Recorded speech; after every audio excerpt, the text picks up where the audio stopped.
Neymar está de volta à seleção. Fez o toque para Rodrigo. Bate, Neymar! Bate pro gol! Insistiu Neymar, escapuliu, bateu! Gol! Gol! Gol! Por anos, Neymar foi o príncipe da geração Messi e Cristiano Ronaldo. No meio de tantos bons jogadores, ele era o único capaz de igualar em fama, números, talento e títulos. Ainda assim, ele tinha algo que tornava único diante de milhares: a ousadia e a alegria.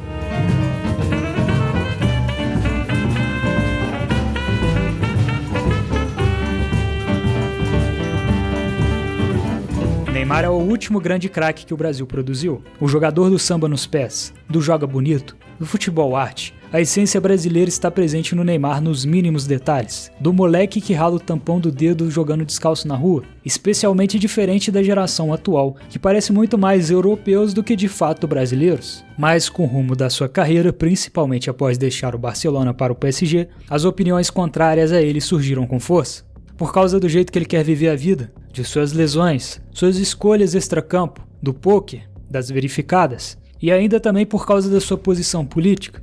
Olhando apenas para o Neymar jogador, a argumentação contrária tem apenas 2 pontos que fazem sentido: o fato dele nunca ter conquistado a bola de ouro ou a Copa do Mundo.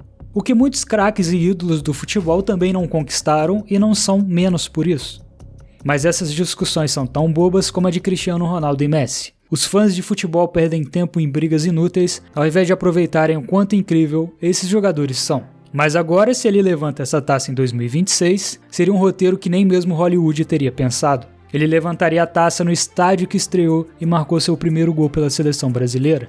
Chegaria ao patamar de Romário e Ronaldo, craques que foram símbolos do tetra e penta da seleção. 2 que também eram muito contestados antes de suas conquistas. Eram amados por uns e odiados por outros. Para Neymar, seria a redenção de um herói que passou por tantos problemas. Lesões, críticas pesadas, perseguições da mídia. Seria talvez a maior história de superação do futebol desde Ronaldo Fenômeno. Mas vamos falar real. O legado do Neymar vai muito além de uma taça de Copa do Mundo. É só começar olhando para o Lamine Yamal, que praticamente imita tudo o que o Neymar faz e já fez no passado. Mas se ir para outro país, todo jogador da nossa seleção tem ele como inspiração. Uma geração inteira de torcedores copia seus dribles jogando na rua de casa, na praça, copia suas dancinhas, sua marra e seu estilo. Quem vai esquecer dos seus cortes de cabelo, das entradas lendárias nos estádios de Juliette e JBL, dos passinhos, das danças? Como não se lembrar do esparadrapo que o Neymar colocava no nariz jogando no Santos, e as ataduras no pulso por puro estilo? O 5-4 com o Ronaldinho, que ele fez o gol do Puskás de 2011. O pênalti de paradinha que ficou tão famoso que acabou sendo proibido pela FIFA, e até o Rogério Ceni sofreu com isso. Como esquecer dele dançando Ai Se Eu Te Pego, Eu Quero Tchu, Eu Quero Tchá, dançando com Gustavo Lima, e é claro, o ritual da faixa 100% Jesus na comemoração de cada título importante. Isso tudo para lembrarmos que futebol não é só estatísticas ou notas do SofaScore, embora tudo isso do Neymar seja tão grande também. Neymar não é nem de longe um jogador inventado pela mídia. Ele é um dos jogadores mais completos da história. Tem mais de 700 participações de gols na carreira. Isso é um número absurdo. E ainda maior se a gente pensar que o Neymar passou 4 anos sem jogar, se contarmos todos os períodos dele lesionado. E indo além, ele tem os títulos. Tem uma Champions que terminou como artilheiro, marcando o gol na final. É o 4º jogador da história com mais gols em finais. O maior artilheiro da seleção brasileira. Uma conquista inédita de Olimpíadas que nem Romário ou Ronaldo conseguiram trazer para o Brasil. E podemos dizer que a ida dele ao PSG foi um movimento que infelizmente deu errado. Mas, se desse certo, a história seria contada de uma forma completamente diferente do que é hoje. Se tem um jogador da atualidade que merece ser comparado com Messi e Cristiano, Neymar é o único digno. Não só pelo futebol, mas por tudo que ele representa. É por tudo isso que um país inteiro clamou por sua convocação em 2026. Lembrando muito o que aconteceu com Romário em 94, questionado por alguns, mas pedido pela grande maioria dos torcedores. Agora olhando para o menino Ney, desde a sua lesão em 2023, onde rompeu o ligamento jogando pelo Brasil nas eliminatórias contra o Uruguai, ele não vestia a amarelinha. A convocação que por anos parecia óbvia se tornou uma dúvida principalmente com a chegada de Carlo Ancelotti, um treinador conhecido por ser um ótimo gestor de grupo. Carleto nunca teve medo de barrar a estrela, deixar craque no banco ou até cortar figurinhas carimbadas, se acreditasse que aquilo era o melhor para o time.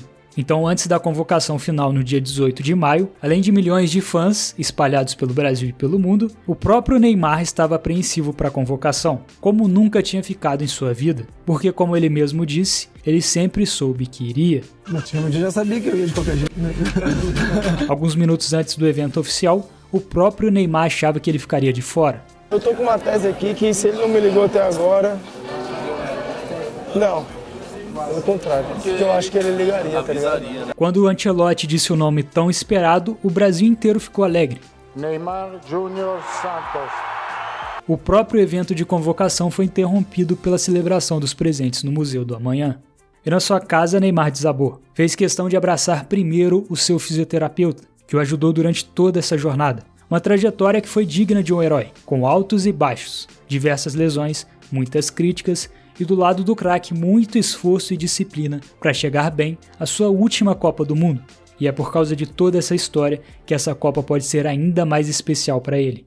Porque todas as Copas para ele foi isso, um mix de emoções, momentos mágicos, momentos trágicos, começando com a primeira, a de 2014. Antes da Copa começar, Neymar estava voando. Tinha acabado de chegar ao clube catalão batendo um recorde de pessoas na sua apresentação. Chegou marcando gols importantes, fazendo seu primeiro hat-trick pelo novo clube, fora seus momentos de magia brasileira que traziam boas memórias ao torcedor da Catalunha, que viram Romário, Ronaldo, Rivaldo, Ronaldinho, entre outros brasileiros. Junto com o Messi e uma equipe de toque futebol propositivo, o craque brasileiro encontrou sua segunda casa no clima mediterrâneo do Nordeste espanhol. A Copa daquele ano seria disputada em casa, no Brasil, e a seleção chegava embalada após conquistar a Copa das Confederações em cima da então campeão mundial, a Espanha. Naquele jogo, o domínio brasileiro foi absoluto. Foi a noite do golaço de esquerda do Neymar, da intensidade que sufocou os espanhóis do início ao fim, e também do lance que ficou eternizado na memória do torcedor. Davi Luiz salvando em cima da linha um gol praticamente certo. No ano seguinte, na Copa do Mundo, menino Ney chegava com seu moicano loiro, talvez a skin prime dele. Seu namoro com Bruna Marquezine tinha acabado de ser reatado, então tinha tudo para dar certo. Porém, o resto da equipe não ajudou. A equipe era boa em questão de marcação, sim.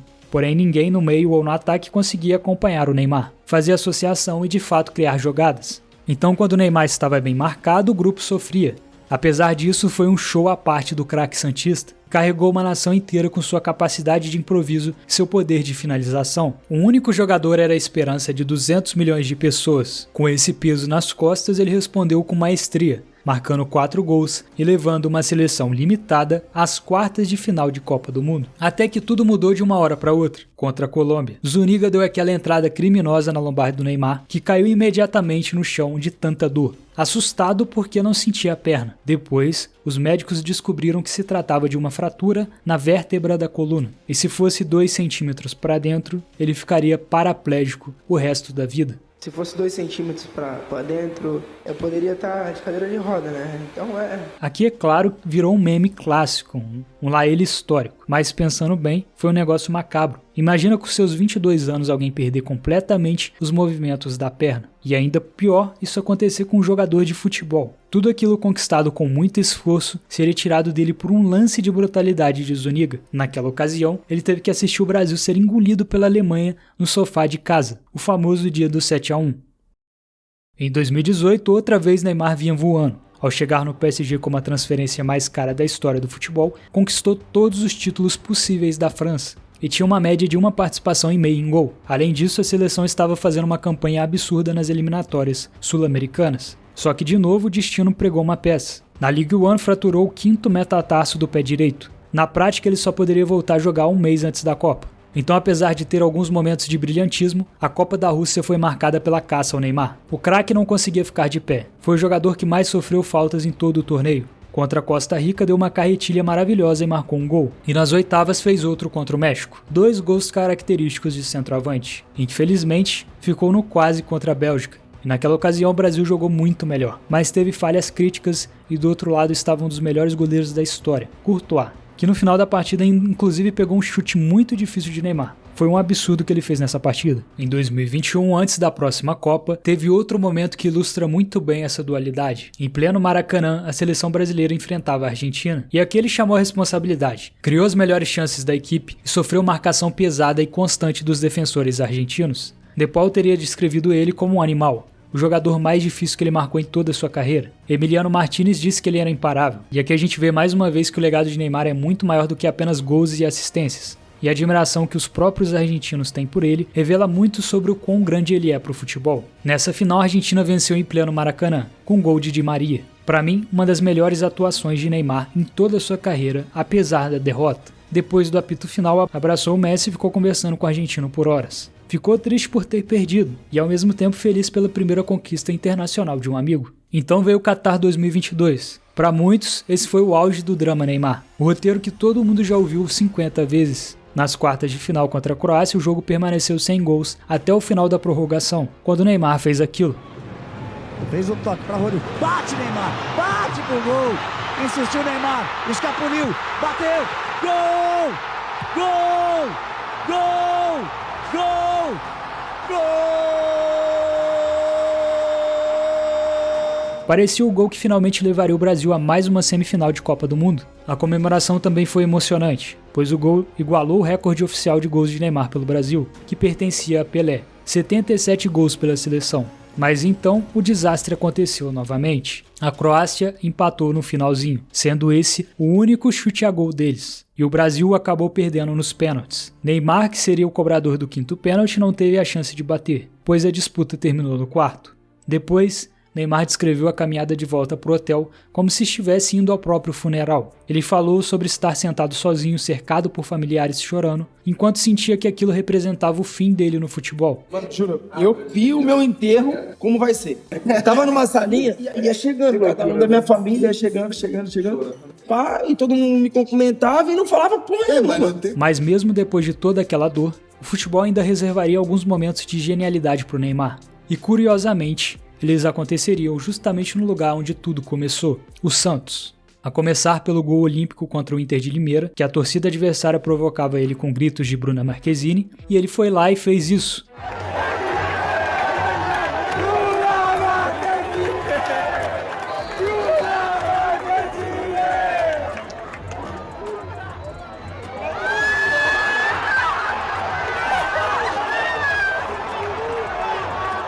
Depois disso, a torcida rival fez questão de aplaudir ele de pé. E o golaço dele que decidiu o jogo contra o então líder do brasileiro, o Flamengo. E a invenção da paradinha na falta. A bola não entrou. Mas se tivesse, será que voltaríamos a ver o mundo todo repetindo esse estilo? E a FIFA de novo proibindo, assim como fez com a paradinha no pênalti? Mas nem tudo foi alegria. No final da temporada tomou um 6-0 do Vasco em plena Vila Belmiro. Saiu cabisbaixo e foi consolado por Fernando Diniz. Faltando 3 rodadas para o fim do Campeonato Brasileiro, Neymar sofreu uma lesão no menisco do joelho esquerdo. E para piorar tudo, o Santos corria um sério risco de ser rebaixado porque estava na zona do rebaixamento, faltando 3 rodadas. A idolatria dele na sua terra natal iria por água abaixo, caso o clube fosse rebaixado. Então, mesmo limitado, decidiu se sacrificar pelo clube que o revelou ao mundo. Liderou uma vitória por 3-0 contra o Sport, marcando o primeiro, fez um hat-trick contra o Juventude e participou da vitória por 3-0 contra o Cruzeiro. Ele perdeu muitas partidas, e em muitas das que jogou não parecia estar 100%. No entanto, seu talento sempre fez a diferença quando mais importava. Então chegou 2026. Realizou uma cirurgia necessária, retornou jogando discretamente e aos poucos voltou ao futebol esperado. Não aquele da Copa de 2014.